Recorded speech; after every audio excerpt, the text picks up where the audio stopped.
What's going on, everybody? I was just down in the basement doing some training on ACE, working on my threshold evaluations. So I figured I would do just a little hip pocket class on doing our threshold evaluations. I'm not going to go over actually making entry into a room, but just going to go over the outside of the room principles. All right, so I like to break individual room entry into a separate thing in the grand scheme of CQB. We've now gotten to a room. How do we gain as much information with the least amount of exposure as possible before we have to actually go into the space?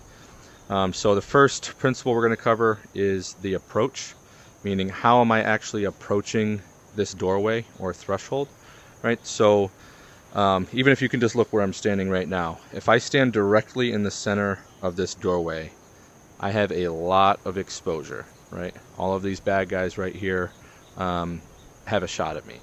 So a doorway in and of itself is basically just a choke point, right? So for me to actually get into the room, I have to go through this doorway. So if somebody's in the room waiting for me or has a weapon, whatever, they're going to be paying attention to this area because I have to go through it to get into them. So I don't want to just be standing in the middle and taking on all of this exposure. So with our approach, we want to be coming off to the side of a doorway, not in front. So now if I'm off to the side, I'm limiting my area of exposure to only this angle right now, not the entire room. Yeah, this wall, it's just concealment, right? Bullets can go through it, but generally speaking, a bad guy is going to be shooting through the doorway, not through a wall. Does happen, but not as frequently. So my approach, come off to the side, and I want to limit my exposure by not being directly in front of the doorway. 2 is our actual threshold evaluation. So what is a threshold evaluation? It's the way that I can try to clear this room from outside. I want to get as much information from outside of the room before I have to go through the threshold, right? So, and I want to limit my amount of exposure while I do it. So what we do is we call it slicing the pie, or just a threshold evaluation. So what I'm going to do is I'm going to work my body around the outside using as much space as possible to visually clear this room as I go, right? If I am looking here, right, I'm looking deep into that corner over here. I can only see that far. I can't see any more. So now I'm going to start to move my body out and around to get as much information.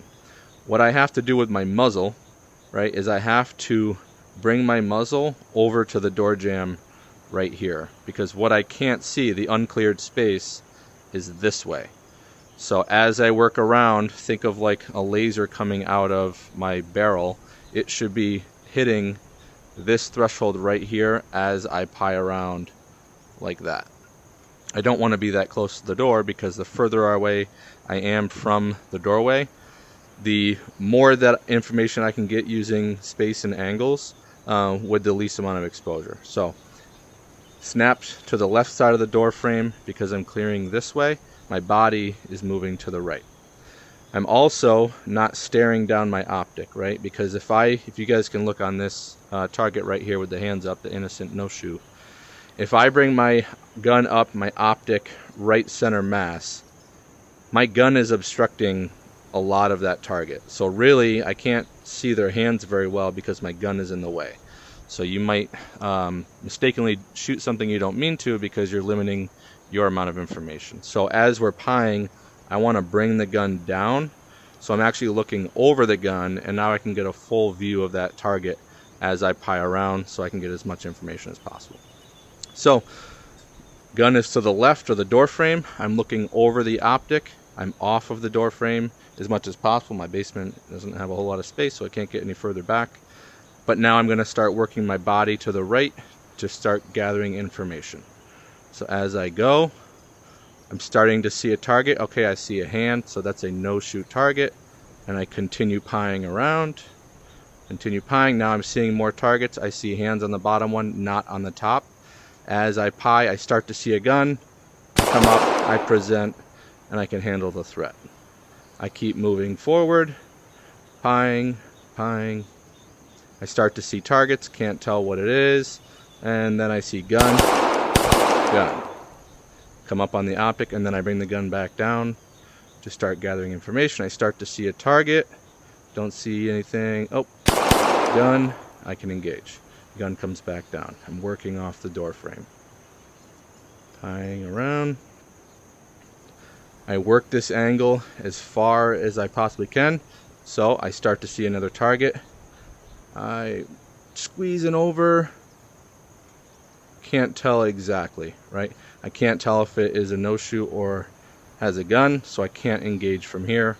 This is where I've gathered the information. I could start calling out to them or whatever. But we're going to pretend that we've handled them. If I now want to start working my way back over to my left, how my gun is looking at the door frame here, I'm now trying to clear this way. So my gun has to come to the right side of the door frame.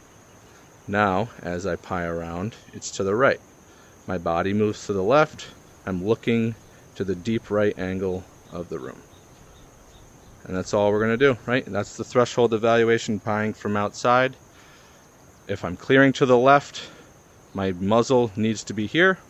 An issue, something that I see a lot of times is people will have their gun directly in the center of the doorway, but their eyes are looking over here. So as we're moving, if the gun is looking in the center and then I see something, now I need to move the gun over to where my eyes are looking, right? We don't want to have to do that. I want my muzzle and my eyes to be looking in the same space the entire time, right? That's the threshold evaluation. Now we're going to go into, so that's the approach, right? We don't want to stand in the front, in the middle. We want to be off to the side to limit our angles of exposure. And then we want to piece off the information with the least amount of exposure from our body as possible, gathering information as we go. Now, if I reset this, we're going to talk about what to do if the door is shut. Obviously, this is more ideal if you have two people because one person can handle the door while the other handles the angles. But for the purposes of this, I'm just going to do it myself. But looking at this doorway, even though the door is shut, I still don't want to just be standing here, right? Still a choke point. Someone who's waiting for me is still observing this area, and if they know I'm outside, whether I'm calling out to them or whatever, they can very well shoot through the doorway. So even though it's closed, I still want to be off to the side. We have two ways that doors open. We have inward swinging doors where they push in away from me, they swing inside the room, or outward swinging where they actually swing out. Looking at this door, and as we're approaching, we're starting to analyze the door and figure out if it's an inward or outward swinging because that will change what side I want to be on. But if we look at this, one way we tell is if you can see the hinges on the door or not. So as you can see, if we look right here, I cannot see any hinges. So that means that the door is inward swinging. It's going to swing away from me inside the room. So with that, we want to set up on the side of the door that is going to give us the deepest and first angle of exposure. So if this door swings open, right, it swings this way, the first angle that I would be exposed to is going to be this deep angle right here. So I want to set myself up to this space, ready to get my gun up into that angle. Right, so I'm going to just press a button, the door is going to swing open, swings open. Now I can get a good look inside that room from that first angle of exposure. I don't want to be right up on the door like this because once that swings open, if someone were waiting to shoot, generally it's going to happen when the door opens, right?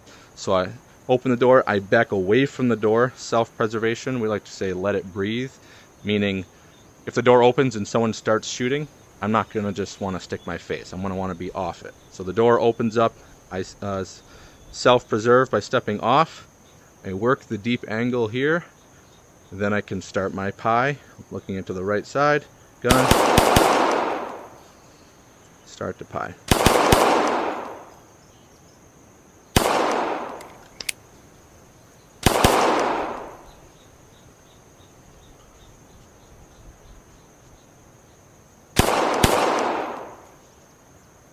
Right? That's an inward swinging door. It opens this way, so the angle of exposure is here. Let's see if we can get it outward swinging here. No. So still inward swinging, but the handle is on the right side, so when it swings open this way, the angle of exposure is here, so I would want to be set up on this side of the room, looking into that deep angle as it pops up. Right. Let's get a outward swinging here. Come on. Alright, well, I'll just go on this side here. Really.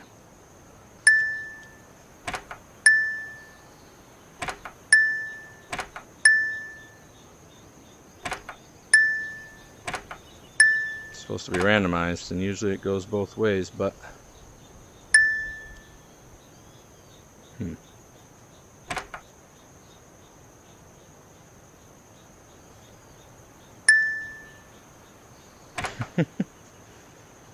this has got to be a joke. Here we go. Okay. So, now I'm walking up to this door. I'm not approaching right in front. I'm analyzing it, and what do I see on the side? I see hinges. So, that's telling me that the door is actually going to swing out to me, not inside the room. Since I see the hinges, it's an outward swinging door. So, things change, because normally, if it was an inward swinging and the handle was on the left side, the first angle of exposure would be deep this way, so I'd want to be set up over here. Since it is an outward swinging door, because I see hinges, that means that when it swings open, this is going to be the first deep angle of exposure. So I would want to be set up on this side to get that deep angle. Right? So I press the button, door swings out. Now I can start my pie.